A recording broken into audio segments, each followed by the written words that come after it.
Oh Señor, tú me has examinado y conocido. Tú has conocido mi sentarme y mi levantarme. Has entendido desde lejos mis pensamientos. Has escudriñado mi andar y mi reposo. Y todos mis caminos te son conocidos. Pues aún no está la palabra en mi lengua.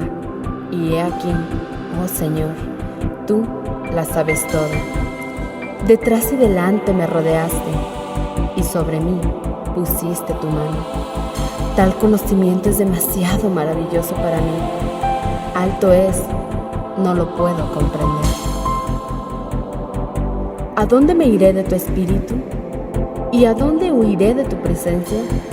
Si subiere a los cielos, allí estás tú. Y si en el Seol hiciere mi estrado, he aquí, allí tú estás. Si tomare las alas del alba y habitare en el extremo del mar, aún allí me guiará tu mano y me asirá tu diestra. Si dijere, ciertamente las tinieblas me encubrirán, aún la noche resplandecerá alrededor de mí. Aún las tinieblas no encubren de ti, y la noche resplandece como el día. Lo mismo te son las tinieblas que la luz. Porque tú formaste mis entrañas, tú me hiciste en el vientre de mi madre. Te alabaré, porque formidables, maravillosas son tus obras. Estoy maravillado. Y mi alma lo sabe muy bien. No fue encubierto de ti mi cuerpo, bien que en lo oculto fui formado y entretejido en lo más profundo de la tierra.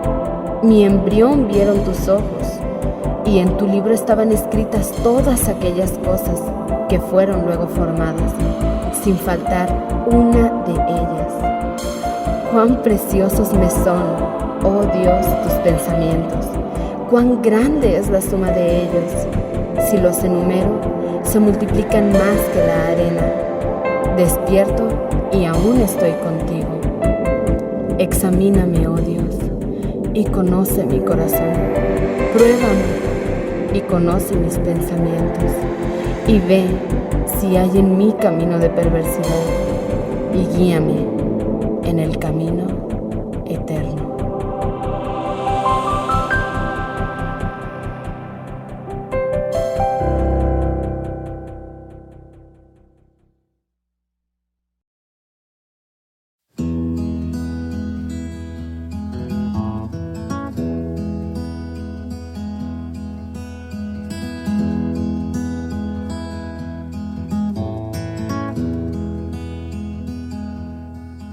Gracias a Dios por permitirnos estar reunidos, empezando nuestros cultos aquí en la casa de Dios, ¿verdad? Y gracias a Dios por ello.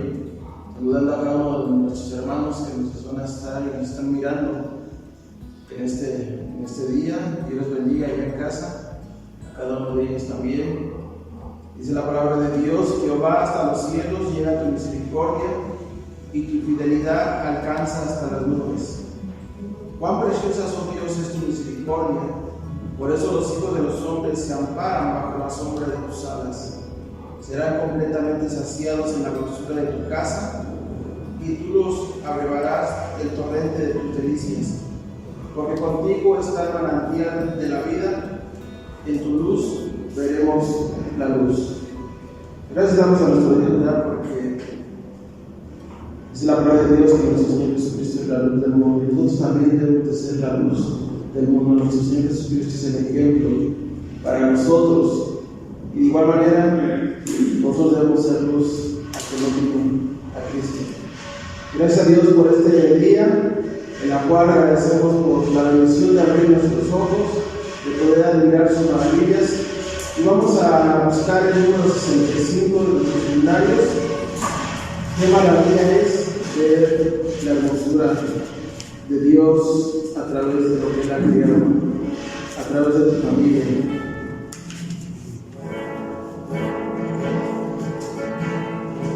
Número 65, qué maravilla es. Cuán Candelerosa es la luz del ocaso, y precioso es el amanecer, pero más glorioso es el gran amor que el Señor derramó en mi ser.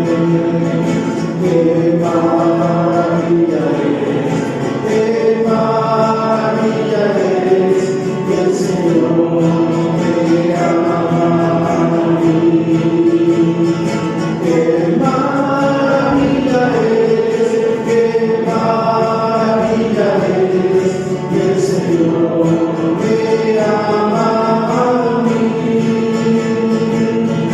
Admirable la sierra abundante, las estrellas, la luna y el sol, pero más glorioso es el gran amor que me da la vida y perdón. ¡Qué maravilla es! ¡Qué maravilla es! Que el Señor me ama a mí. ¡Qué maravilla es! ¡Qué maravilla es! Que el Señor me ama a mí. Grande es el amor de Dios, su amor es eterno y para siempre. Con amor eterno te he amado, dice el Señor, no es momentáneo, sino es para siempre. Gracias a Dios, porque a través de su amor, Él dio a su Hijo unigénito. Nuestro Dios mandó a Jesucristo a morir en la cruz por ti y por mí. Buscamos el número 168. Él vino a esta tierra a mandarse, a nacer, para que también muriera en la cruz por ti y por mí. Somos salvos por gracia, y gracias a Dios por ello. Por eso alabamos por su amor que Él tiene para con nosotros, y porque nosotros también debemos de amar a nuestro Dios, porque Él nos amó primero, dice su palabra.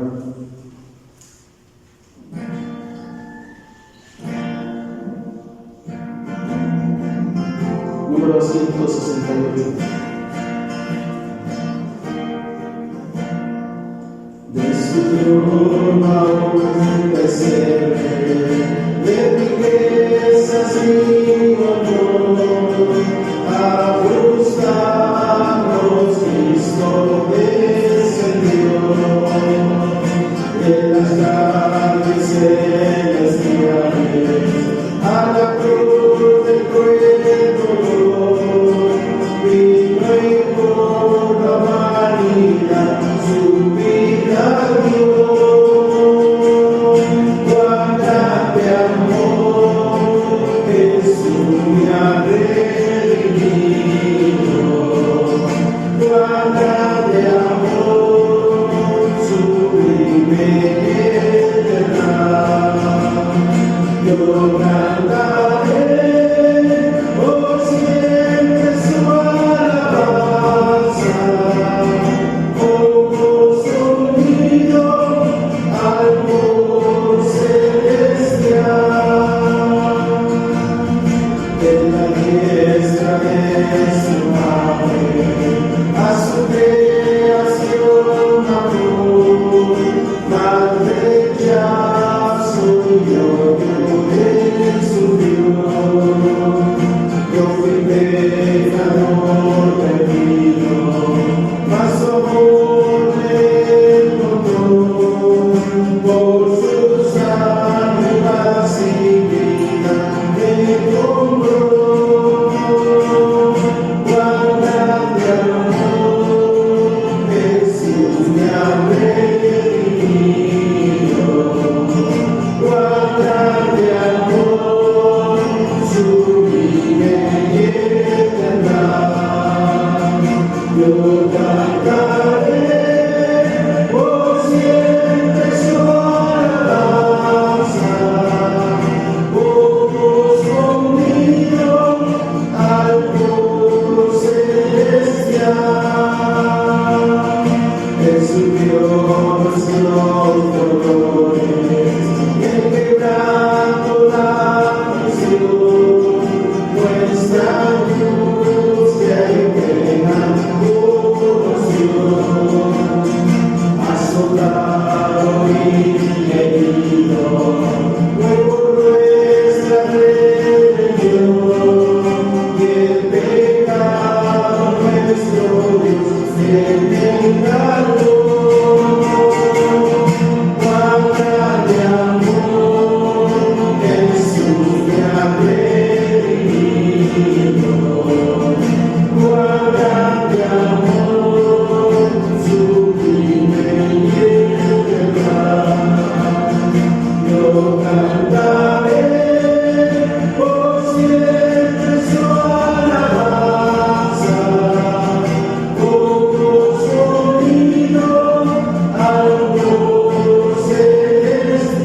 Número 9.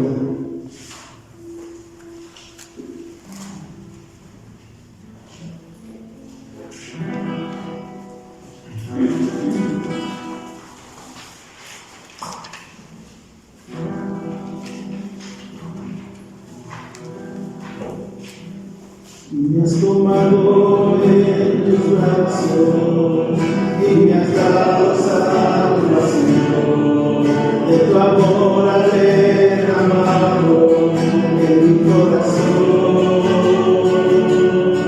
No sabré agradecerte lo que has hecho por mí, solo puedo darte ahora mi canción.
Vamos a tomar nuestros escenarios nuevamente.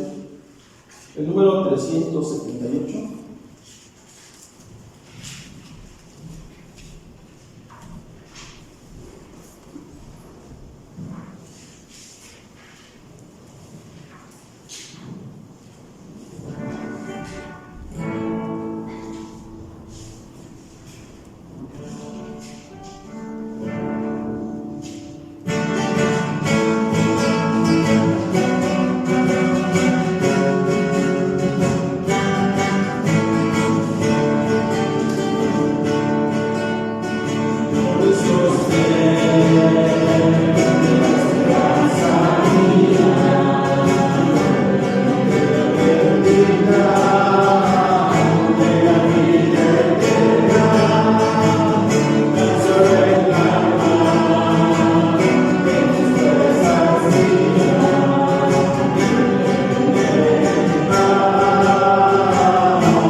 nosotros y porque a ti podemos acercarnos confiadamente al trono de tu gracia a través de nuestro Señor Jesucristo, mi Dios. Gracias te damos, Padre bendito, por tu gran amor. Gracias porque también nos podemos acercar a ti y sostenernos, Padre, en las luchas, en las pruebas, en las tentaciones. Tú siempre estás con nosotros, mi Dios, ayudándonos. Y gracias, Padre, porque tú lo has hecho.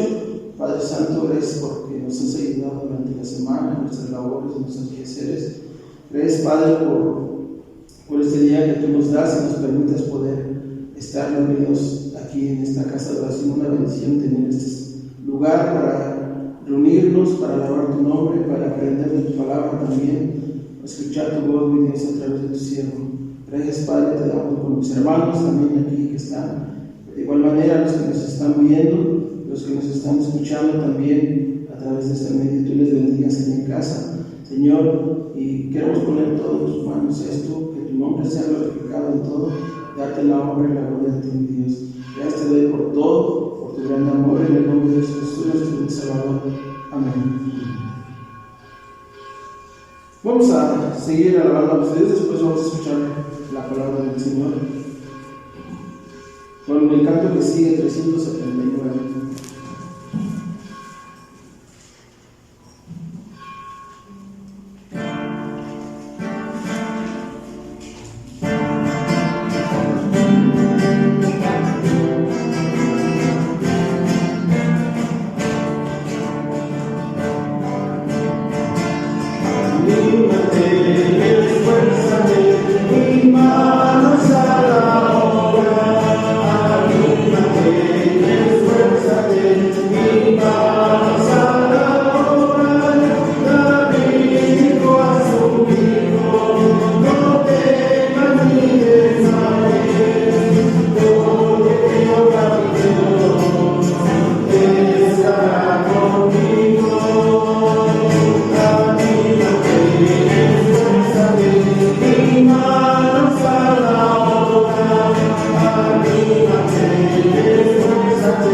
Hermanos, Dios les bendiga. Me da mucho gusto nuevamente poder estar en este lugar y poder compartir la palabra de Dios.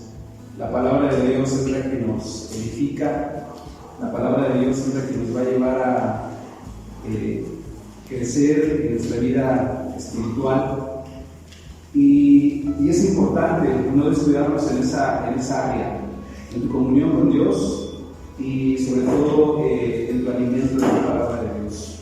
En la medida en la que cada uno de nosotros como hijos de Dios vayamos creciendo en nuestra vida espiritual, vamos a llegar a la madurez, vamos a llegar a un punto en el que vamos a entender cada uno de los propósitos de parte de Dios.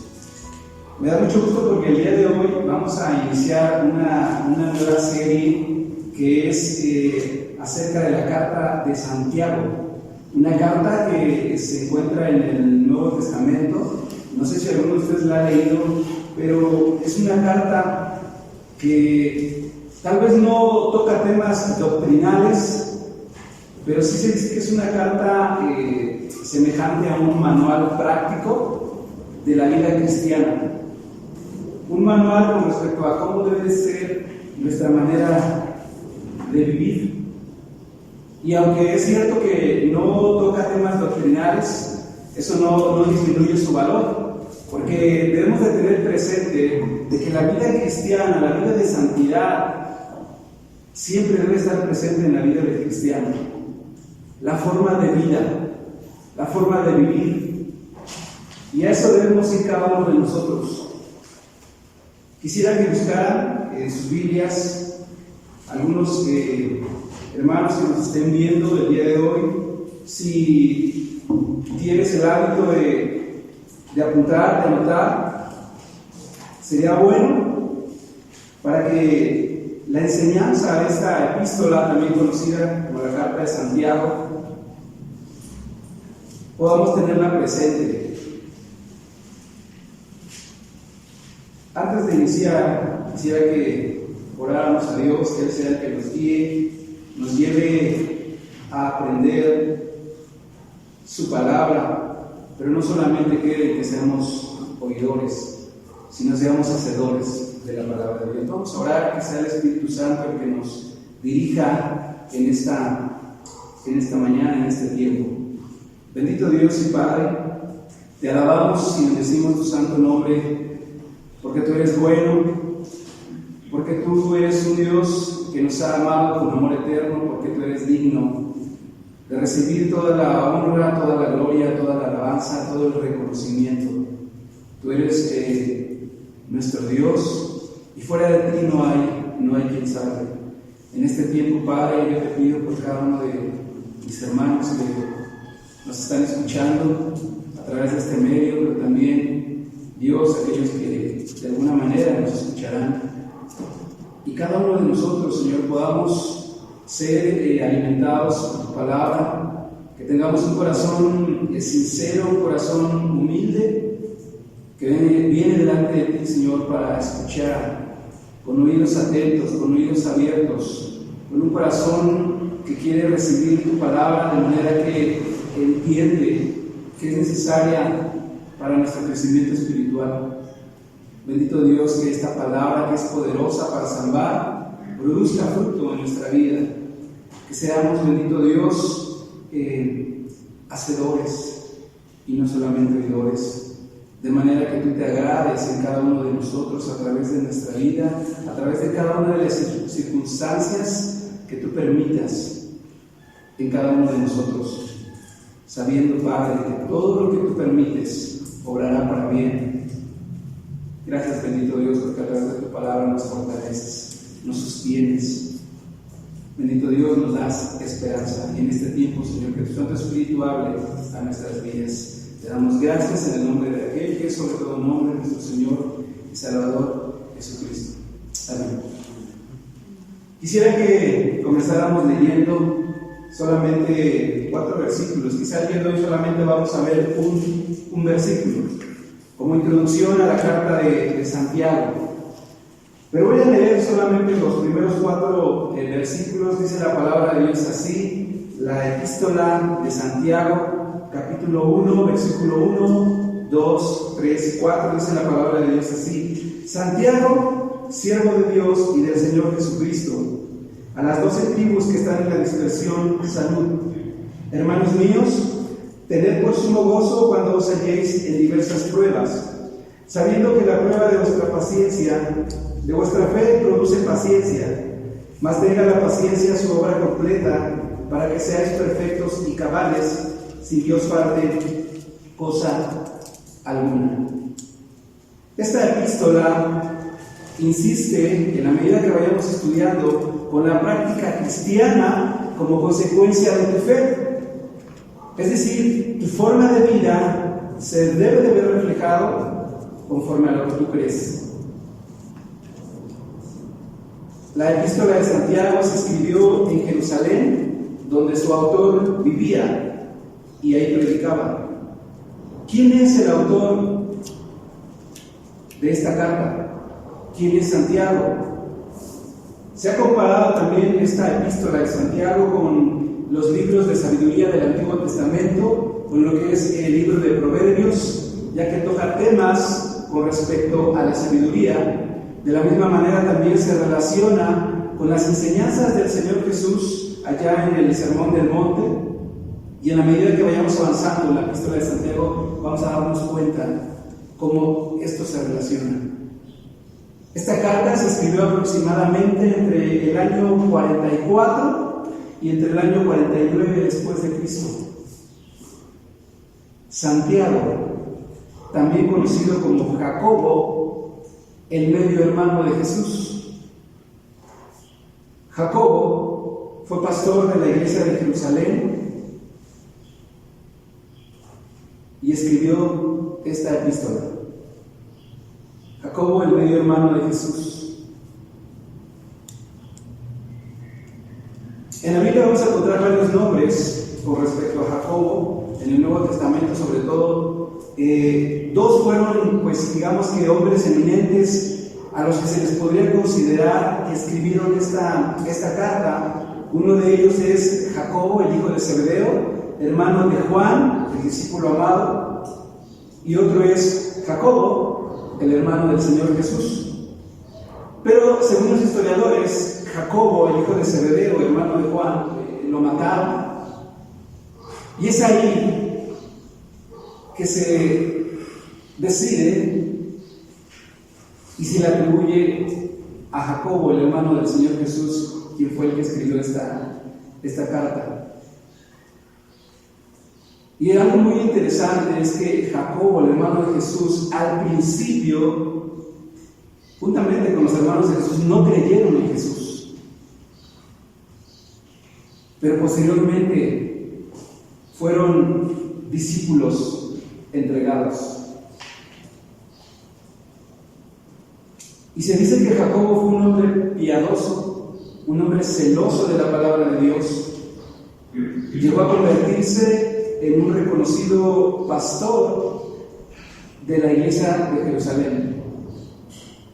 Durante su vida, durante el tiempo después de que Jacobo creyó en el Evangelio, fue un discípulo entregado, celoso, un hombre piadoso. Hasta el año número 62 después de Cristo, Jacobo murió martirizado. Fue un mártir. El propósito de Santiago al escribir esta carta, como les comentaba anteriormente, era práctico, tal vez no tanto doctrinal, pero en esta carta, y lo vamos a aprender durante el transcurso de estas enseñanzas, Jacobo hace un llamado a vivir una vida completamente fiel a Dios. Santiago escribió en su carta un mensaje a sus destinatarios. ¿Y sobre qué era este mensaje? Sobre la prueba de la fe y sobre el propósito de la prueba.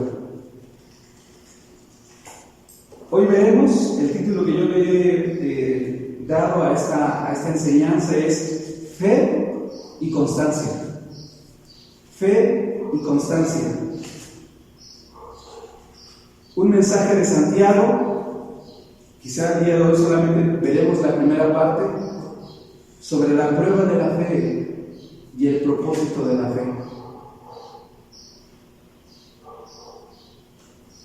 Nuestro título del día de hoy es Fe y Constancia. Vamos a ver la prueba de la perseverancia en el sufrimiento. Vamos a iniciar con Santiago, también conocido como Jacobo, el hermano del Señor Jesús. Vamos a ver su biografía, vamos a ver su carácter, vamos a ver el ministerio de Jacobo. Y dentro de su mensaje, en el versículo 2 de los textos que leímos, hay un propósito. Pero es necesario entender, hablar acerca de las pruebas. Porque Dios permitió las pruebas en la vida de su pueblo. Hay un propósito. El texto en esta epístola, versículo 1, dice: Santiago, siervo de Dios y del Señor Jesucristo.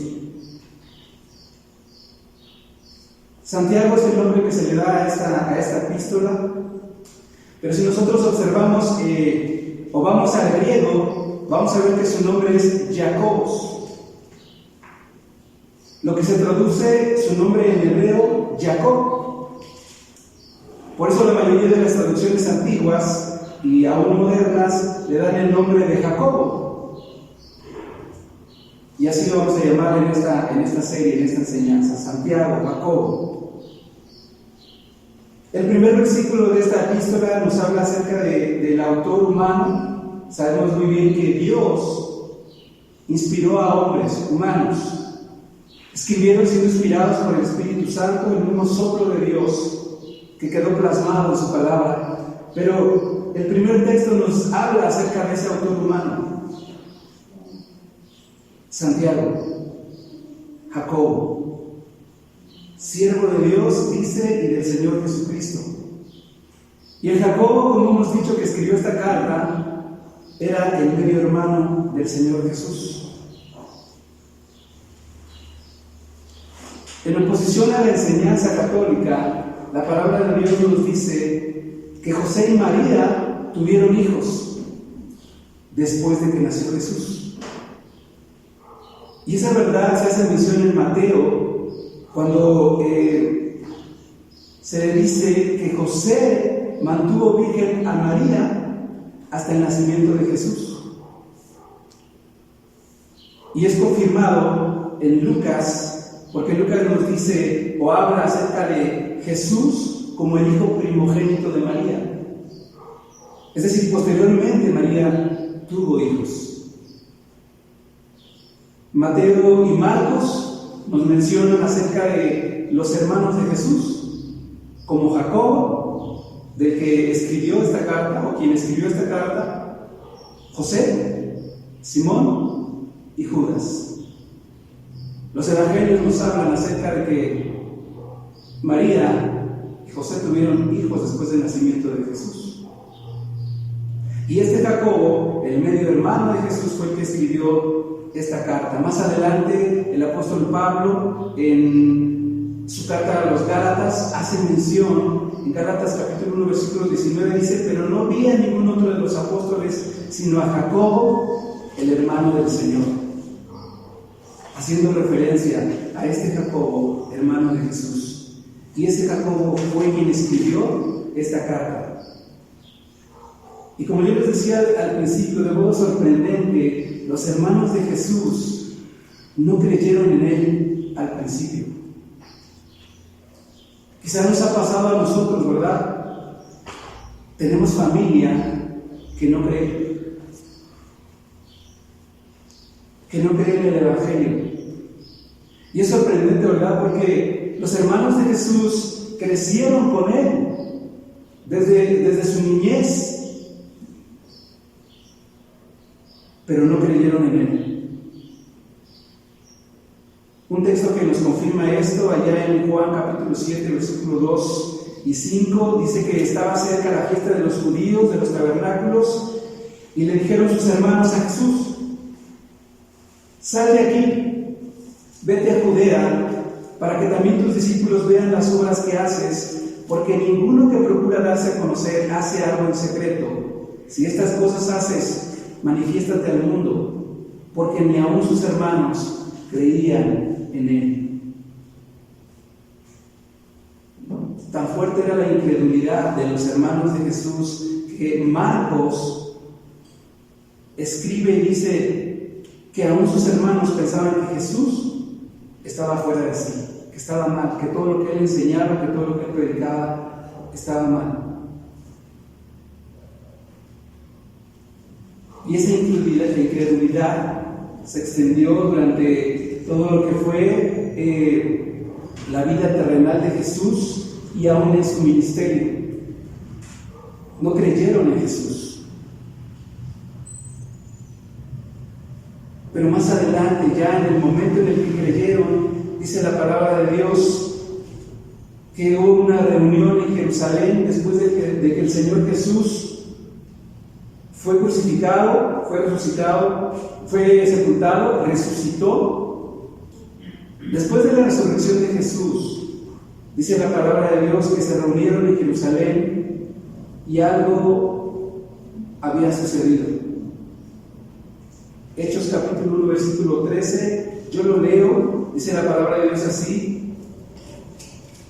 Este texto informa que todos los apóstoles estaban ahí, y el versículo 14 añade y dice: todos estos, los apóstoles, perseveraban unánimes en oración y ruego con las mujeres y con María, la madre de Jesús, y con sus hermanos.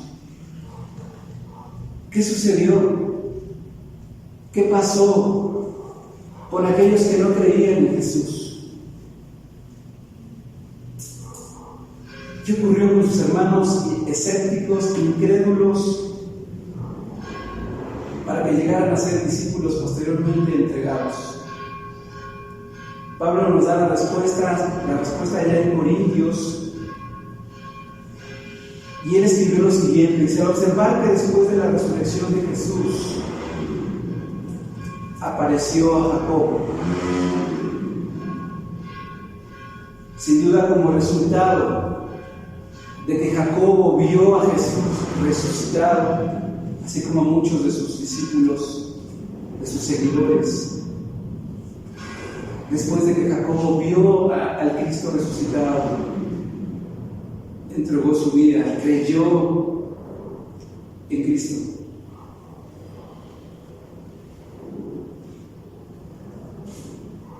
Jacobo aceptó esa fe salvadora en la que tú y yo hemos creído y en la que todo aquel que no le conoce debe de creer.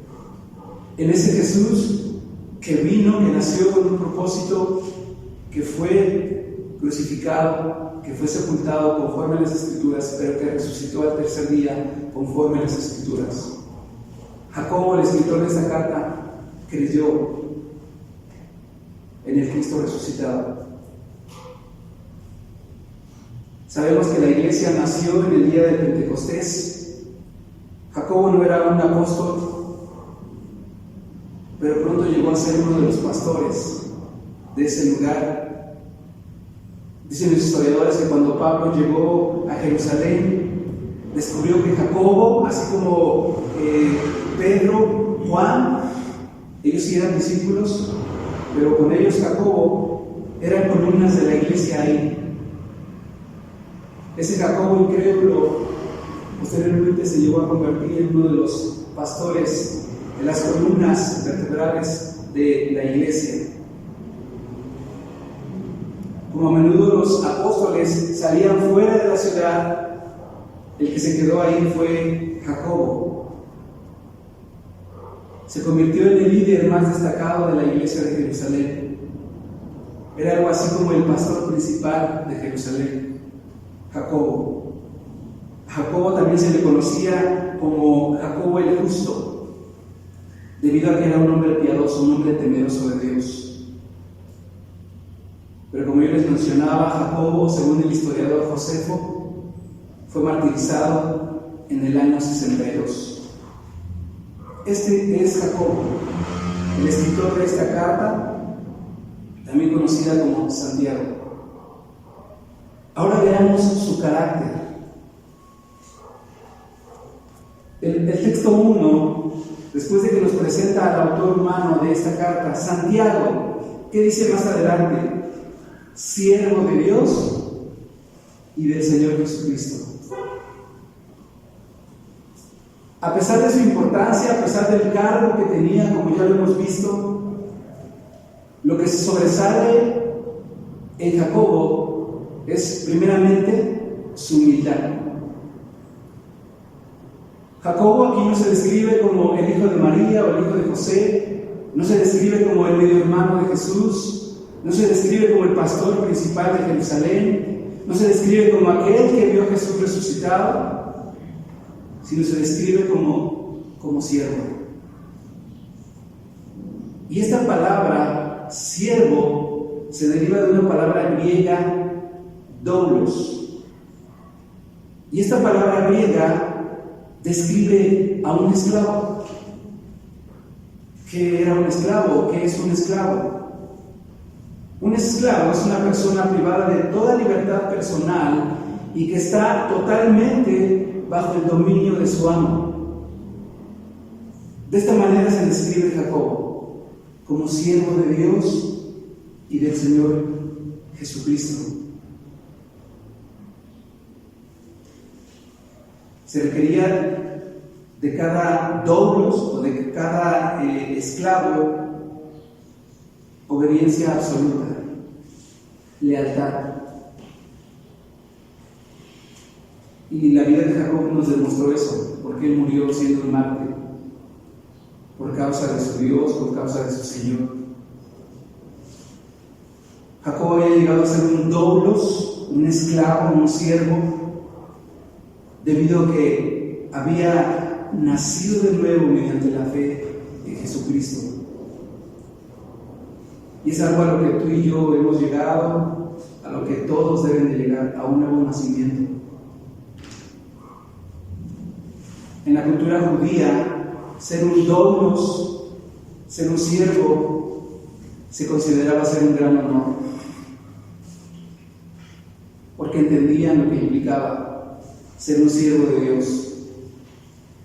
Si nosotros recordamos o vamos al Antiguo Testamento, aún así con el Nuevo Testamento, varios hombres de Dios se reconocen como siervos de Dios. Abraham, Isaac, Jacob, Job, Moisés, Josué, Caleb, David, Isaías, Daniel. Se les describe como siervos de Dios en el Antiguo Testamento. En el Nuevo Testamento tenemos a Timoteo, Pablo, Pedro, Judas, aún nuestro Señor Jesucristo. Todos ellos llevaban el título de doulos, de siervos. Entonces, al tomar este título, Jacobo, él los estaba considerando dentro de los honorables por lo que eran. Ya hemos visto todo lo que Jacobo era. Él se consideraba siervo por aquel a quien servía, al Dios vivo, no por lo que era. De la misma manera tú y yo debemos de considerarnos siervos, no por lo que seas, sino por al Dios a quien sirves. Ahora veamos su ministerio. Santiago, el escritor de esta carta, siervo, doulos, esclavo de Dios y del Señor Jesucristo, a las 12 tribus que están en la dispersión dice salud. Además de su importante función como pastor en la iglesia de Jerusalén, Jacobo también tenía un extenso ministerio. Y la frase 12 tribus que aquí se escribe era un título que por lo general ya en lo que es el Nuevo Testamento se refiere a la nación de Israel, a las 12 tribus. Recordemos que en el Antiguo Testamento las 12 tribus se dividieron: el reino del norte y el reino del sur. Pero el pueblo escogido de Dios siempre estuvo conformado por las 12 tribus. La historia del pueblo de Israel nos dice por qué pasó así con ellos, por qué se dividieron. De hecho, la palabra de Dios nos dice que un día, de una manera soberana, Dios va a reunir a todos aquellos que son parte del pueblo de Israel. Pero cuando el pueblo se dividió después del reinado de Salomón, 10 tribus formaron lo que se conoce como el reino del norte, el reino de Israel. Y 2 tribus más, Benjamín, la tribu de Benjamín y de Judá, formaron el reino del sur. Pero después de la caída, de la deportación de Israel por parte de los asirios, el pueblo de Israel fue atacado por muchas naciones. Pero parte de un remanente que quedó del reino del norte se fue al sur para estar todos juntos en la tierra de Judá. Pero Santiago aquí se estaba dirigiendo a todos aquellos que estaban dispersos, que estaban dispersados, dice aquí, a las 12 tribus que están en la dispersión. En este contexto, la dispersión se refiere a cualquier lugar en el mundo que se encontrara un judío que no fuese Palestina, que no fuese el lugar donde ellos se encontraban. A lo largo de la historia del pueblo de Israel, muchos salieron de ahí porque fueron deportados, muchos salieron de ahí por cuestiones de negocios, por varias cuestiones salieron de ahí. Algunos quizá voluntariamente, pero muchos salieron de ahí. Y Santiago se dirige a ellos. ¿Sabes también? Muchos salieron de ahí, ¿por qué? Porque fueron perseguidos y tuvieron que dispersarse. Esta palabra griega, dispersión, es una palabra griega que es diáspora. Se identificó simplemente, o se tomó simplemente para identificar a los judíos que estaban fuera de Palestina. Por varios motivos habían salido de ahí, se habían dispersado. Pero algo que sí es muy claro y que debemos de tener presente, que el público principal de Santiago, así como el hecho de que Santiago se dirige a ellos como hermanos, debemos de tener presente que está escribiéndoles a los judíos cristianos. Recordemos que no todos los judíos habían creído en la fe de Jesucristo. De hecho, ¿quiénes lo crucificaron? El pueblo judío. No creyeron en él. Pero hubo muchos judíos que sí creyeron en él. Santiago se dirige a ellos, a las 12 tribus que están en la dispersión.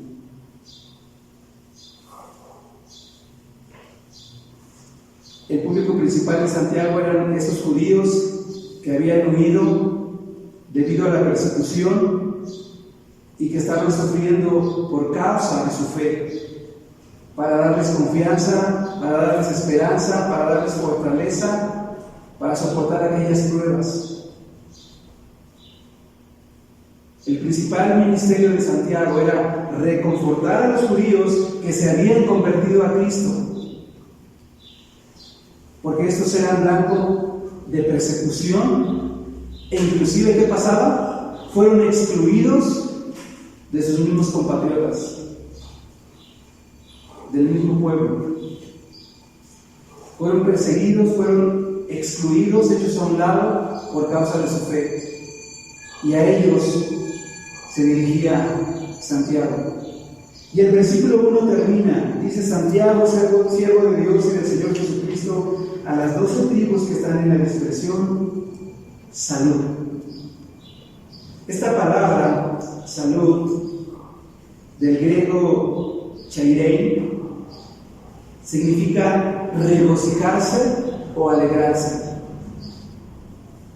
Era un saludo común en esos tiempos. Sin embargo, para Santiago no era una simple formalidad, solamente por escribir salud.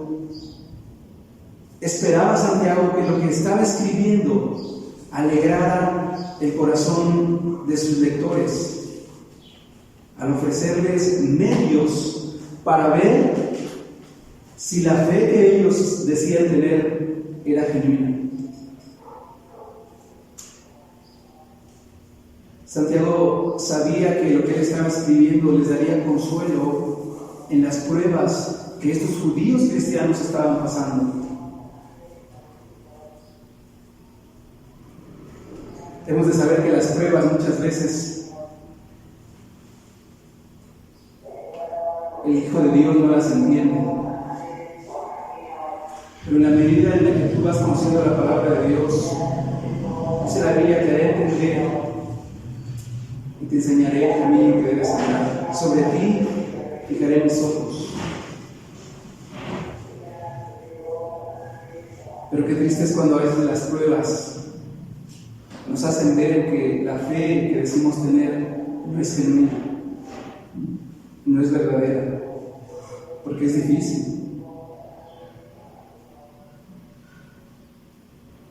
Pero vamos a ver, antes de adentrarnos al versículo 2, y quizá dentro de 8 días veamos esta segunda parte, Santiago les dice: hermanos míos, tened por sumo gozo cuando os halléis en diversas pruebas. ¿Cuál es la actitud correcta en la prueba?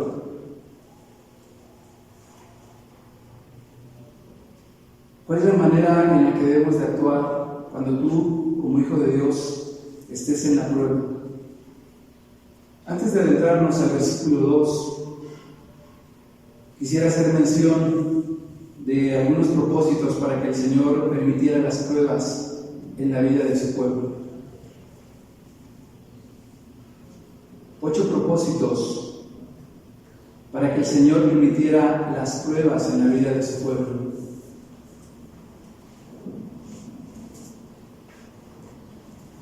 ¿Alguno de ustedes ha tenido en sus manos un diamante?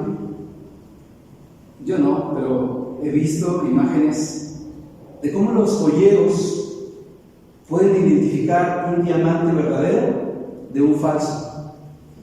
Y dice, bueno, este relato, que los joyeros, para poder identificar un diamante verdadero de un diamante falso, lo sumergen sobre agua clara, y dicen que ellos identifican que un diamante es real, es genuino, es verdadero, porque en ese diamante, sobre esa agua clara, hay un resplandor hermoso.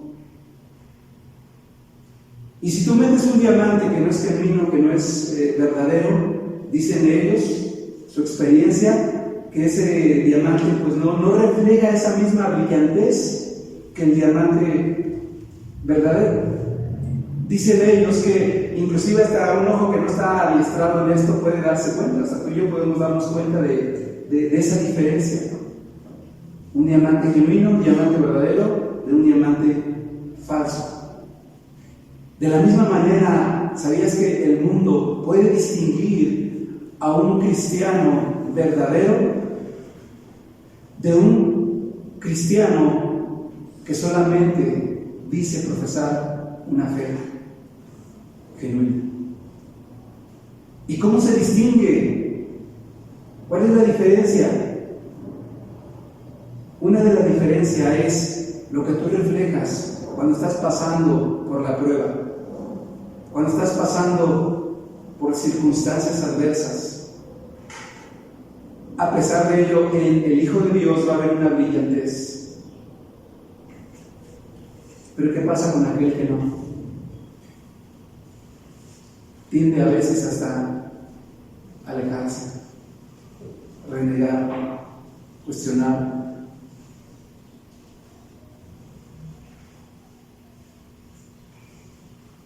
Como ocurre con las joyas, con ese diamante que yo les ponía de ejemplo, así también ocurre con el creyente, con el verdadero Hijo de Dios. Muchos tienen confianza en su fe hasta que es sometida a prueba, hasta que es sometida por medio de pasar tiempos difíciles, adversidades, desengaños,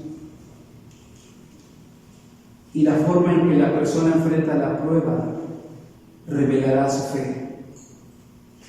Si esa fe está viva, si esa fe es genuina, si esa fe es verdadera, si esa fe es una fe salvadora, o todo lo contrario. En la parábola del sembrador, algunos la han leído, Jesús explicó que la semilla que cayó sobre las piedras son las que, habiendo oído, reciben la palabra con gozo, pero estos no tienen raíces, creen por algún tiempo, y en el tiempo de la prueba, ¿qué pasa? Se apartan. Y la que cayó en buena tierra, dice la palabra, estos son los que con corazón bueno y recto retienen la palabra oída y dan fruto con perseverancia. Es cierto que los hijos de Dios no están exentos a las pruebas. Vendrán pruebas, incluso pruebas relacionadas con lo que Dios te ha dado, con tu matrimonio, con tu familia. Jesús les aseguró a sus discípulos: en el mundo tendréis aflicción. Pero déjame decirte que Jesús, aunque Él fue sin pecado, también sintió dolor, lloró cuando vio a María y a los amigos de su hermano Lázaro cuando había muerto. Jesús lloró, es cierto, porque se dio cuenta de lo que el pecado provocaba, la muerte. Jesús se afligió por la traición de Judas, y dice la palabra que estuvo muy triste hasta la muerte, ante la realidad de llevar sobre sí el pecado del mundo. El apóstol Pablo dio testimonio de ser atribulado en todo.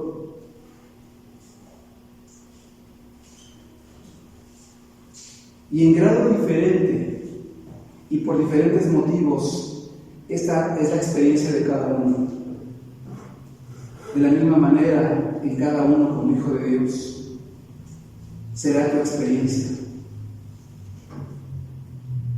Es muy cierto que tenemos problemas ocasionales en nuestro trabajo, en la escuela, en nuestra familia, aún dentro de la iglesia, en la sociedad. Sabemos que podemos pasar por la decepción, por el dolor físico, por la angustia, por la enfermedad, por las heridas, ser criticados y aún la misma muerte.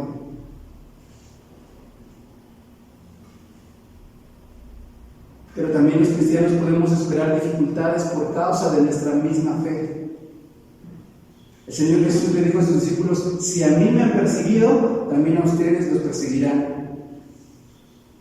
Pablo le dijo a Timoteo: todos aquellos que quieran vivir de una manera piadosa padecerán persecución. Así es la vida cristiana.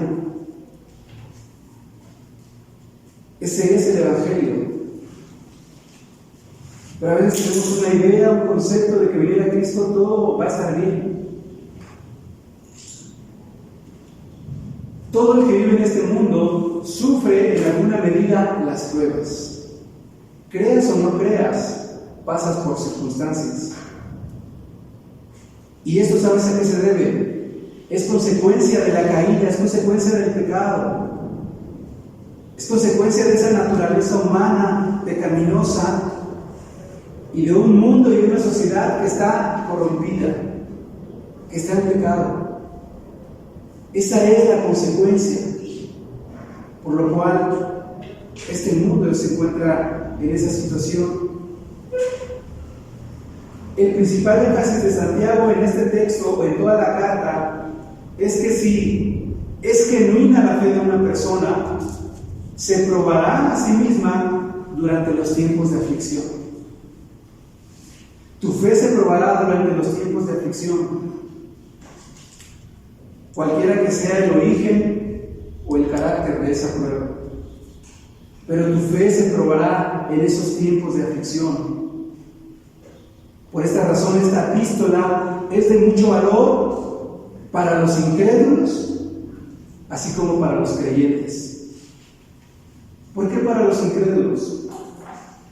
Esta verdad en especial para los incrédulos que se consideran cristianos y que necesitan reconocer que la fe que es confiable solo cuando las cosas están bien, no es una fe salvadora. No solamente cuando las cosas están bien.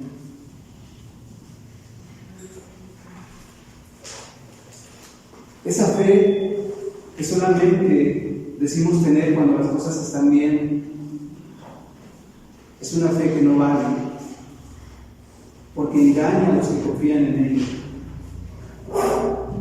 Pasa como esa parábola del sembrador: cree por un tiempo, pero como no tiene raíz, se aparta.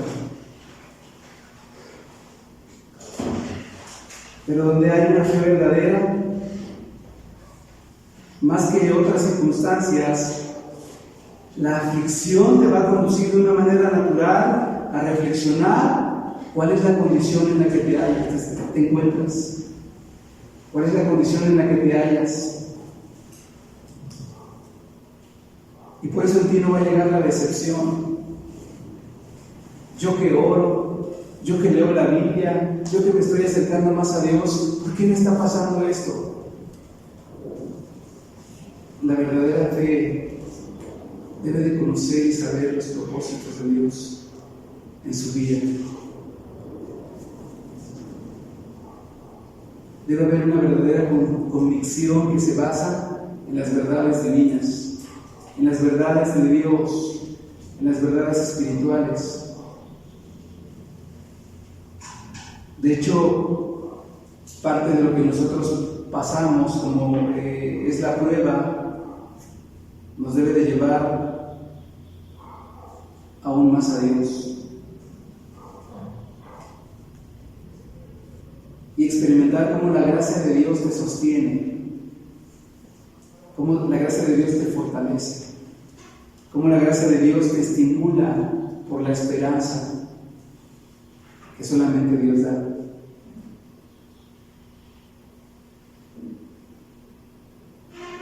La palabra de Dios nos enseña propósitos de Dios, por lo cual Él permite que las pruebas las pases tú, las pase yo, las pase todo aquel que es hijo de Dios. El día de hoy hemos aprendido quién escribió la carta de Santiago, Jacobo, el hermano de Jesús, aquel que muestra su humildad presentándose como siervo de Dios y del Señor Jesucristo. Nos presenta su ministerio dirigido a todos aquellos judíos cristianos que estaban pasando por la prueba, que estaban siendo perseguidos, que estaban siendo excluidos de sus mismos compatriotas.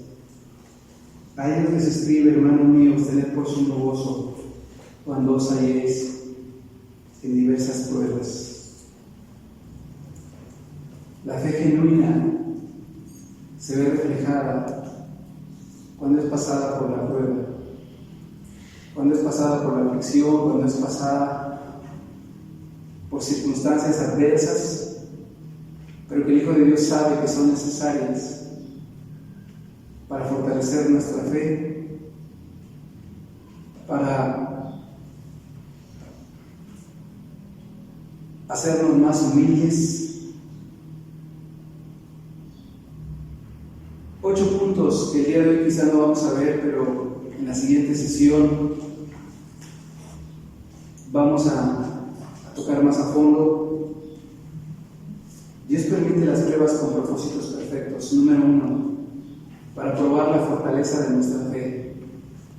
Número 2, para hacernos humildes. Número 3, para librarnos de nuestra dependencia de las cosas terrenales. Número 4, para llamarnos a la esperanza eterna y celestial. Número 5, para revelar lo que realmente amamos. Número 6, para enseñarnos a valorar las bendiciones de Dios.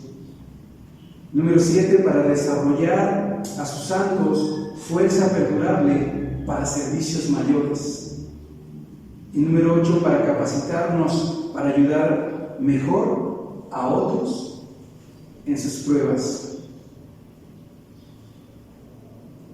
Dice la palabra de Dios: mas el Dios de toda gracia, que nos llamó a su gloria eterna en Jesucristo, después que hayáis padecido por un poco de tiempo, Él mismo os perfeccione,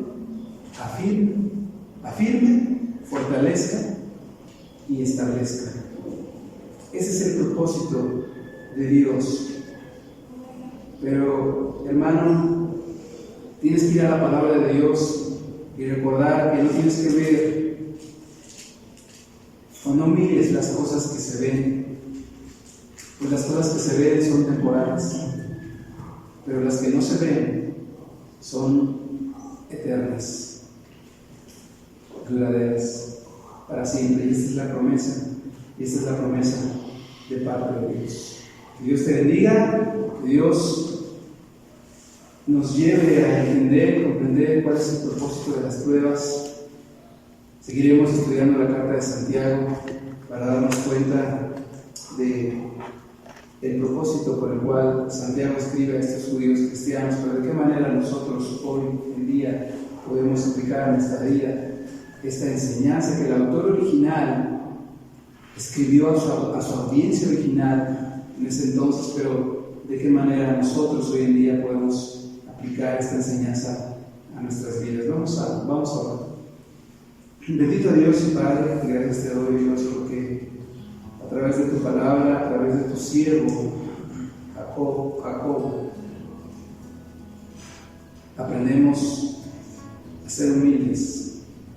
Aprendemos, Señor, a reconocer que no es por lo que nosotros hayamos logrado, hayamos hecho, tengamos, sino es en base a aquel a quien servimos.